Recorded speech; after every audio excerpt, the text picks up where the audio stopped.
Anointed warriors. What's up, spiritual family? And welcome back to Mount Fitness MBS Ministry, where I am your host, Brother Minister Mongoose. Hey, I wanted to make a quick follow-up on a message that I just posted titled, as you know when you clicked on the video, Unapologetically You. If you haven't watched chapter 1, please do so. I kind of laid out, the need for it, the consequences of you not being unapologetically you. And so I wanted to follow that up with a word of encouragement, or further, an additional word of encouragement. And that being, everything that you're hoping for, as far as it, of course, being in alignment with His will for your life. The things that you're hoping for, the things that you're working hard for, these things can only be totally achieved and totally appreciated if and when they are achieved. You can only do those things as by way of you being your God-given, authentic self. I got grandkids out there visiting, guys, so you may have to deal with the noise out there. But your God-given authenticity, that's the key to it. Everything about you, your beauty, your majesty, your power, all of these things are attained and highlighted. They're filtered as well through you being you. The world needs you to be you. The world doesn't need another faker. The world doesn't need another pretender. The world doesn't need another fugazi. The world needs you. The world's crying out for you. It's crying out even by those who are offended by your uniqueness, by you making the commitment to being you. Even those that are offended by it, because ultimately they're not offended by you being you. They're offended because you remind them that they aren't there yet. You remind them that they're being fakers on the job, in the relationship, in society. And so you're kind of like, unintentionally of course, you're kind of like poking them in the eyes every time you show up saying, hey guys, this is who I am. Love it, hate it. This is who I am. Love it, hate it, indifferent. This is who I am. I'm going to move in modesty. I'm not going to be obnoxious. I'm going to be thoughtful. I'm going to be flexible, something I mentioned in chapter 1. But those things are going to fall under the umbrella of me being me. You being you. This is what the world needs. And this is what you need. You don't want to attain whatever it is, money, riches, fame, relationship. You don't want to attain that at the expense of you not being you, because if you get all of those things, they're not going to amount to much.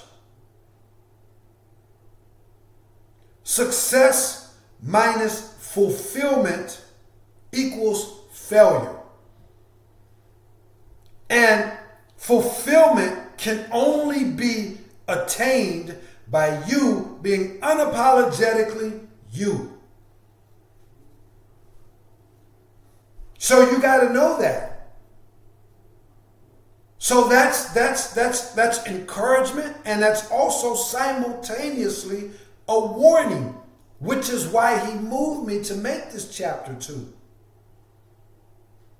Because again, if you get all of those things and you spent years and decades working and building up relationships and doing all the things that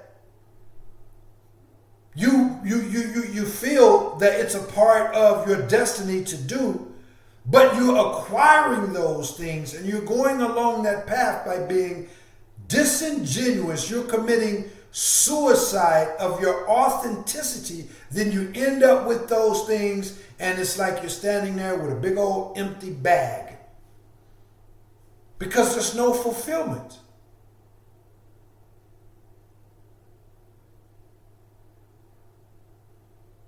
So you do yourself a disfavor, and you also rob the rest of us, because we need what you bring to the table. There are gifts, there are talents, there are God-given assignments, there are quirks about you that nobody else can fulfill. Nobody else has them.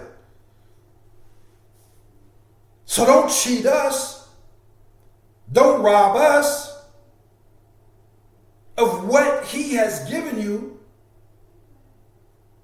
to bring into and release into this world. Don't rob us of that.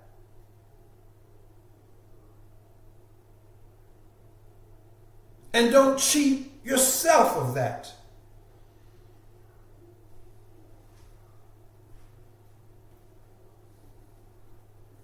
That's chapter 2 in a nutshell, guys. And for those of you out there that may have not found the courage, maybe you just haven't found the seemingly right situation. Don't wait for the right situation. Make the situation right and say, whether you have the courage or not, you're going to take a leap of faith and be you. If it costs you the job, if it costs you your reputation, if it costs you the relationship, then it was never yours to begin with. There's an old saying that says, don't be someone who you're not in order to make people stay. Be who you are and watch who walks away. Those who stay are meant to stay. Those who walk away are meant to walk away.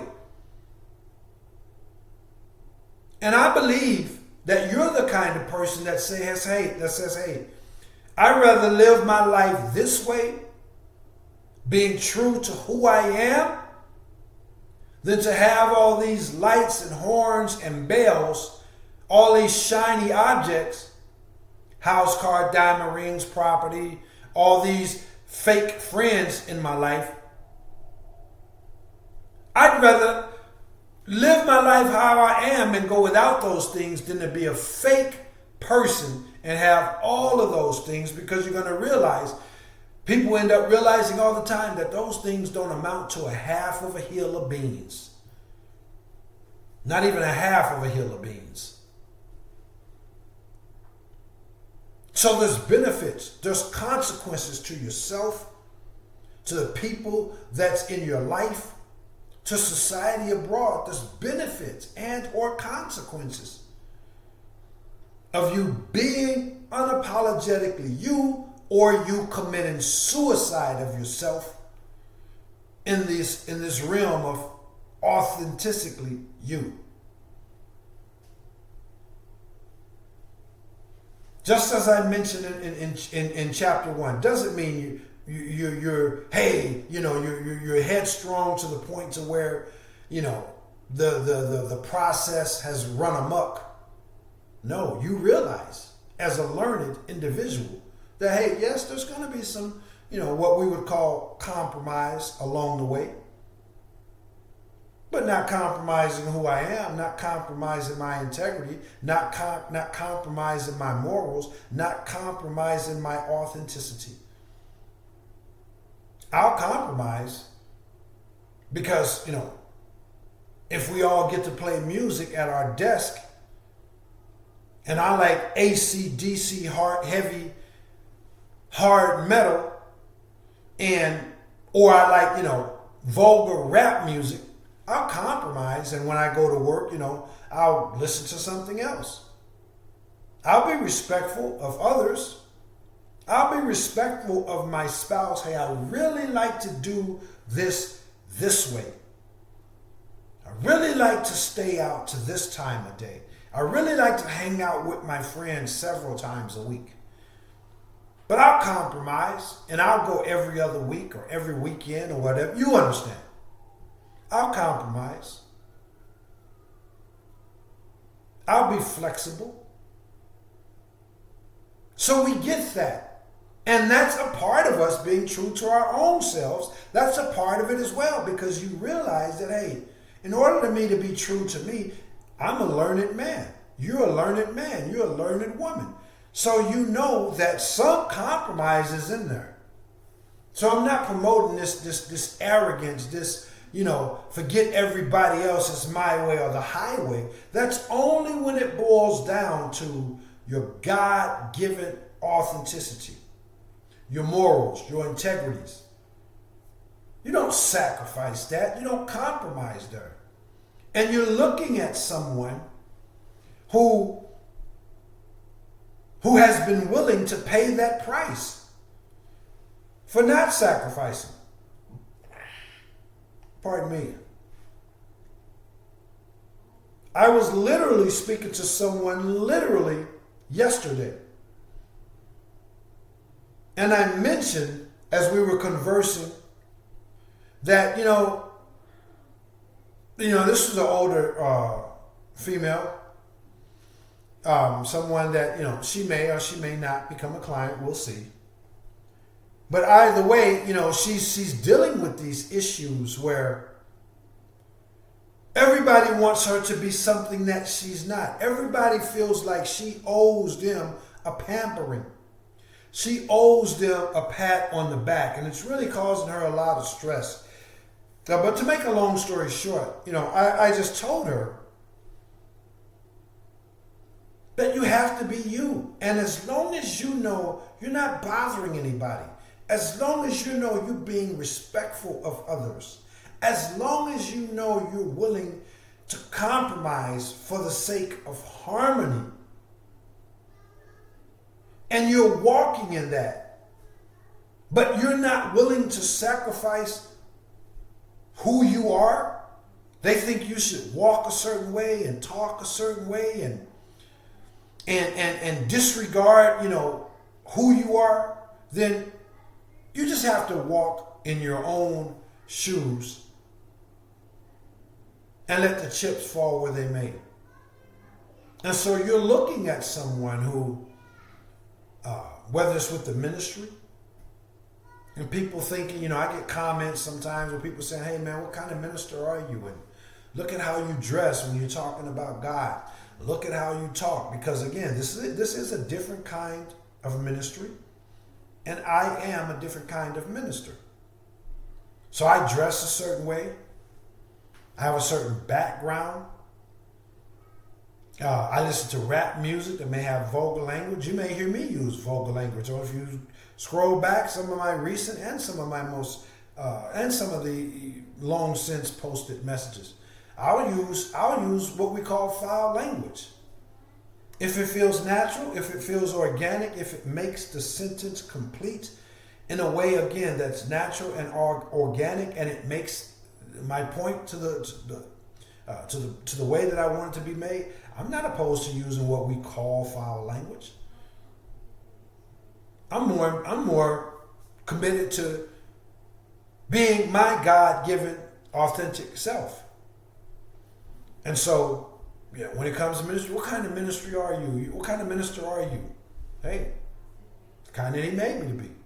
I'm still committed to growth and evolution and all those different things. I'm tolerant and all these different things. I like to think that I'm, all these different things. But I'm not going to sacrifice who I am. I'm not going to sacrifice who he made me to be. I'm going to continue to push forth in growth and love and wisdom and knowledge and understanding and all these different things. But I'm not going to sacrifice who I am, and neither should you. When it comes to you saying, hey, you know what? I gotta lay the gauntlet down. Some of you out there, unfortunately, either you or someone you know, like their whole life is a fake. Their whole entire life is a facade. Their husband is with them, or their wife. Their spouse is with them because their spouse think they're this kind of person. And the truth is, it's not their kind of person. They're not that kind of person at all. The spouse thinks that they really believe in this, and they don't really believe in that at all. Perhaps, in some instances, they once did believe in those things. But they've grown, they've evolved. They've had a change of heart, and so they no longer are those things. And their spouse, their friends, their company is based on them being something that they're not. Their whole life is a fugazi, which is just a knockoff, a fake. If that's you, this is a new season. Make the change. If it's someone that you know, share this message with them. You don't have to be a fake. Because again, success minus fulfillment equals failure. And you can only achieve fulfillment by being true to who you are, unapologetically.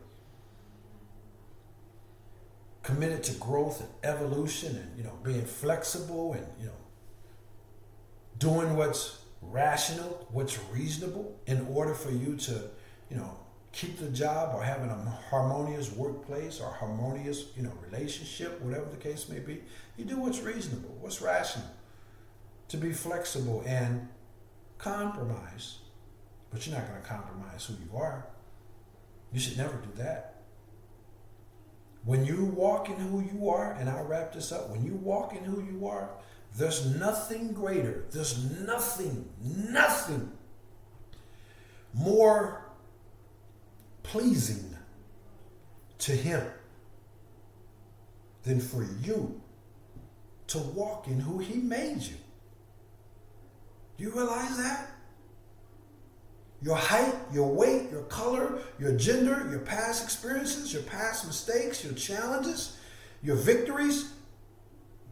You can't be ashamed of any of that. He made you exactly the way he wanted to make you. And that's the same thing when it comes to the path that you've been on. Yes, we've made things that seemed or on the surface level or what we would call mistakes. It's all been a part of his plan all along. And I'd rather make mistakes and end up making the right choices than to make all of the seemingly right choices and to end up only realizing that they weren't the right choices after all. You didn't grow. You didn't evolve. You didn't advance. You just stayed inside of a safe little box. So whatever it is, be you. This is how you honor him. This is the ultimate way in which you glorify him. He doesn't make mistakes. He didn't make you Sally, and now you're out here committed to being Shaniqua, and vice versa. He didn't make you Shaniqua for you to grow up and get your education and move to these neighborhoods, and now you're pretending to be Sally. Sally's trying to be Shaniqua because, she feel like, that's where the swag at, that's where, she can fit in or whatever. No. When you be who he made you to be unapologetically, while still being committed to growth and evolution, of course. When you be that, you honor him in the most powerful way imaginable, because he made you the way he wants you to be. Your talents, your quirks, your mistakes, your victories, your shortcomings. Honor him to the utmost degree by being who he made you to be. Unapologetically. That's what I got for you guys here. If you aren't familiar with my story, check it out in some of the other videos. If I make a two-part series, for those of you who are already familiar with the channel, if I make more than one part to a series and I don't give my testimony in the second series, he's made it known to me that that's okay. This is the only reason I give the videos, because number one, it honors and glorifies him, gives him all of the respect and all of the praise, all of the things that he's worthy of. That's the number one reason that I do it. The second reason is because he's promised us that we get victory by the blood of the Lamb and by the words of our testimony. That's the second reason. And of course, all these three reasons merge, balance, and synthesize, because he's also informed me that the reason that I do this is to inspire you, to motivate you. With all my mistakes, with all my past bonehead choices and wrong thoughts and bad attitudes, if he did it for me, surely he'll do it for you. Trust me. If he did it for me, he'll do it for you. He wants to do it for you. He's with you. He's not against you. He's for you. He's not against you. So stand up and honor him in that most potent of ways by being true to you. Those that don't fit into your life, while you're being true and respectful and kind and courteous and all those things, those that don't, if they're not meant for you, they're not meant for you. If you got to be fake to fit in, or to have that spouse, to have that job, if you got to be a fake person, then it's not worth it. It's not worth it, and it dishonors him. So be unapologetically you, and that's what I got for you guys. Please receive this by faith. Again, it's a new season for those of you who may not have figured out how to do it, whether it's some insecurities, not really having taken some time out to introspect, to be introspective and determine exactly who you are in him. You've grown, you've evolved, what's next for you, whatever the case may be. If you'd like for this ministry to assist you in that area, then please hit the link to the email address. I'm going to leave that down in the description. And then also remember, for the last few days of 2024, I'm offering a free initial consultation and evaluation in the field of experiential philosophy, ISSA certified fitness training, and or clean-hearted spiritual teachings and practices. All these services can and are provided via Zoom, via Skype, via FaceTime, all those kinds of things. So go ahead and hit the link to the email down in the description. Reserve yourself an appointment. Get that motivation, get that interest, that insight, get that philosophical take and benefit from the fact that there's zero strings attached to that initial consultation and evaluation. Also, please visit the physical fitness branch of the ministry located at mountfitnessmbs.com. That'll give you a little bit of insight into my experience and expertise when it comes to diet, nutrition, exercise, all that good stuff. And if this ministry is serving you, if it's serving you, and you know that you're reaping benefits, whether you agree with the messages or not, it's something that makes you say, I don't agree with that, but wow, that was good for my brain synapses. Because every time that we're trying to figure something out, every time that we're considering new information, new views, new perspectives, anytime we're getting motivated, encouraged, inspired, all these different things, it's good for us mentally. So if it's good for you, mind, body, and or spirit, then please give back to this ministry. You can do so by subscribing to the channel if you aren't already subscribed, and by hitting the thumbs up and the share button. Hit both of those, please. That way you pass this message forward to help someone else. You help the YouTube algorithm, so this ministry itself becomes available to help even more people. And you also plant a seed for yourself because he's promised to be a helper to those who are helpers of others. So do those things if you would, please. And then also please hit the bell icon if you'd like to receive a notification every time I upload a new message. That's what I got for you guys. I love you all. I adore you all. I'm praying for you all. And go out there and be unapologetically you. We already know. You're committed to growth, expansion, love, renewal, metamorphosis into a higher person, but you can only get there by being who you are now, walking in that, the authenticity of it all. And then he'll process you and upgrade you, if you will, in his due timing and along the path that will be true to the God-given, authentic you. That's what I got for you guys. I believe that's everything. Please be sure to, if the Holy Spirit moves you to make a monetary donation, I'm going to leave the Cash App and the link for that down in the description as well. But I'm going to get out of here. I love you all. Remember, always be smart, be sharp, quick. You know the answer. You know what you shouldn't do. You know what you should do. Be smart, be sharp, be strong, and be safe. Be happy, be healthy, be humble, and always be courageous. Also, always remember that ultimately there's only two different paths in life. One path leads to blissful ignorance. The other path leads to meaning, purpose, and fulfillment in your life. The selection between those two paths for your life, the choice is in your hands. So please, choose wise. Choose wise, guys. That's what I got for you guys. I love you all. I see you on the next one. I am Brother Minister Mongoose. And I will holler back.